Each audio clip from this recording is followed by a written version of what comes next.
Hello friends, welcome to Kuttimas kitchen. Today வந்து egg fried rice நம்ம செய்ய போகிறோம். அதுக்கு தேவையான பொருட்கள் ஃபஸ்ட்டு பார்த்துக்கலாம், சரிங்களா? ஸோ ரீஃபண்ட் ஆயில் எடுத்திருக்கேன். ஒரே ஒரு ஆனியன் கட் பண்ணி வச்சுருக்கேன்.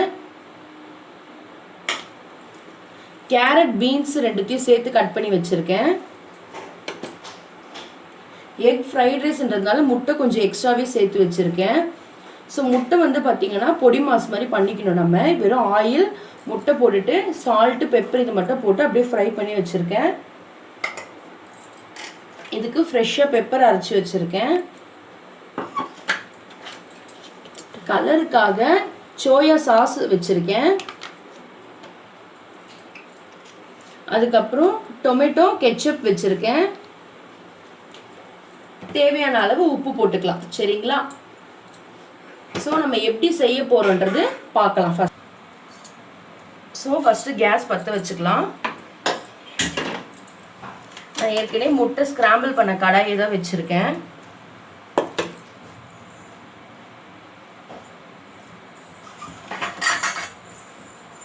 கடாய் காஞ்சதும் எண்ணெய் ஊற்றிக்கலாம்.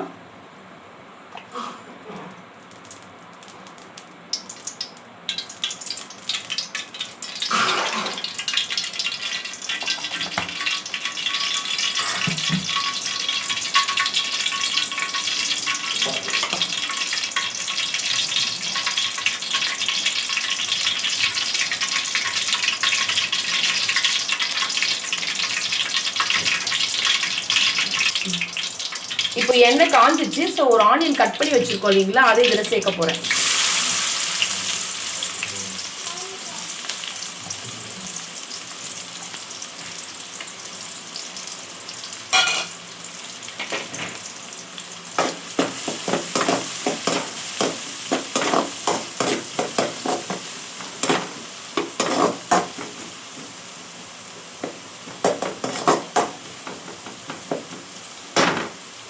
ஸோ ஆனியன் சேர்த்துருக்கேன். இதை வந்து நம்ம ரொம்பவும் ஃப்ரை பண்ண தேவையில்லை. ஒரு கண்ணாடி பதம் வந்தாலே போதும், சரிங்களா? ஸோ ஆனியன் வந்து பார்த்தீங்கன்னா நல்லா கண்ணாடி பதத்துக்கு வந்துருச்சு. ஸோ இந்த மாதிரி வந்த உடனே நம்ம கேரட் பீன்ஸ் கட் பண்ணி வச்சுட்டு இதில் சேர்க்க போகிறோம், சரிங்களா?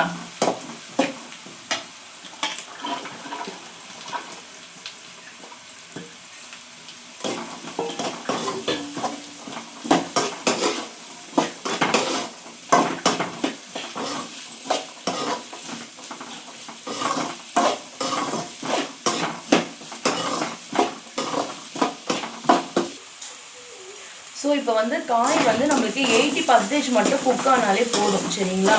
ஸோ ஃபுல்லாக வேக வைக்கணுன்றது இல்லை. நம்ம அந்த எண்ணெயிலேயே அப்படியே பரட்டிகிட்டே இருக்க வேண்டியதான். ஸோ 80% குக் ஆன உடனே எனக்கு குக் ஆகிடுச்சு 80%.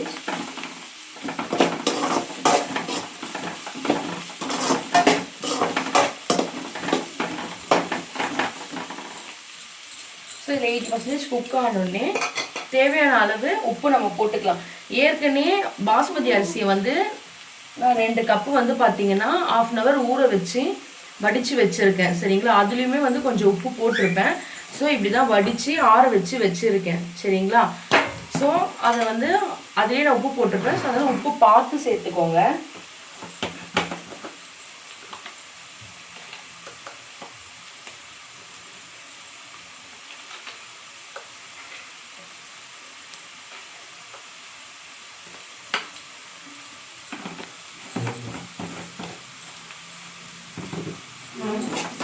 உப்பு சேர்த்து நல்லா கலந்து விட்டுறலாம்.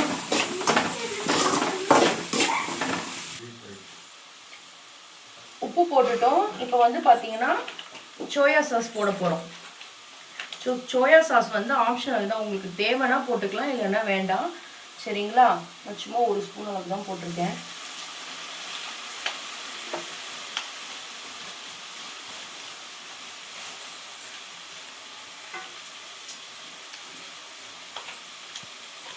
தென் டொமேட்டோ கெச்சப்பும் போட்டுக்கலாம்.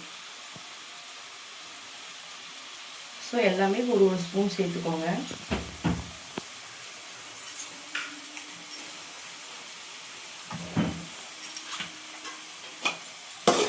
நல்லா பரட்டி விட்டுடலாம். ஸோ பரட்டி விட்டுட்டு இப்போ நம்ம எக் பொடி மாஸ் பண்ணியிருக்கோம் இல்லைங்களா, ஸோ அது இதில் சேர்க்க போகிறேன்.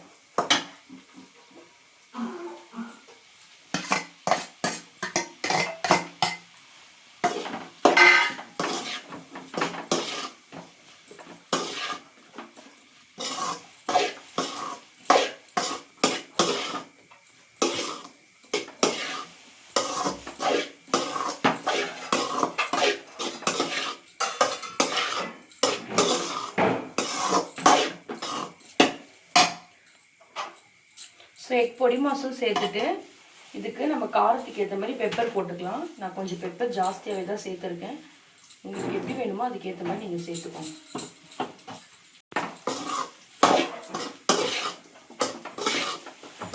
சேர்த்துட்டு லைட்டாக ஃப்ரை பண்ணிவிட்டு இப்போ நம்ம வேக வச்ச அந்த சாப்பாடை இதில் சேர்க்க போகிறோம்.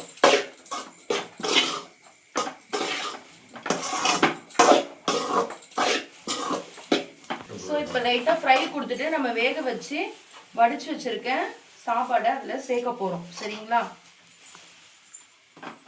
அதுக்கு முன்னாடி நம்ம கேஸை வந்து ஸ்லோவில் வச்சுக்கலாம்.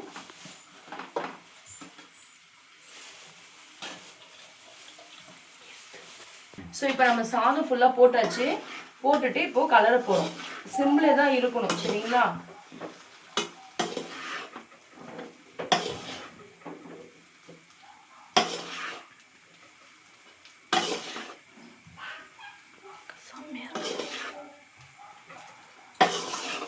அப்படியே ஒரு பக்கமாகவே இருந்து கலருங்க.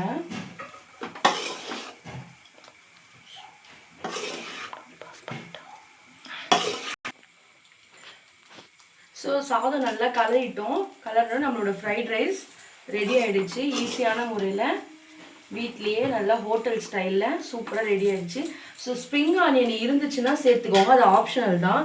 என்கிட்ட ஸ்ப்ரிங் ஆனியன் இல்லை, அதனால் லேசாக கொத்தமல்லி மட்டும் தூவிக்கிறேன். சும்மா கொஞ்சமாக போதும். இப்போது கேஸ் ஆஃப் பண்ணிவிட்டு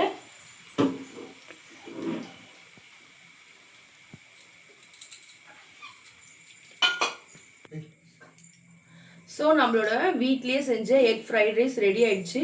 நீங்களும் செஞ்சு பார்த்துட்டு எப்படி இருக்குன்ட்டுன்னு கமெண்ட் பண்ணுங்கள், லைக் பண்ணுங்கள், ஷேர் பண்ணுங்கள். அப்படியே மறக்காமல் சப்ஸ்கிரைப் பண்ணிவிடுங்க. பாய். நெக்ஸ்ட் வீடியோவில் பார்க்குறேன்.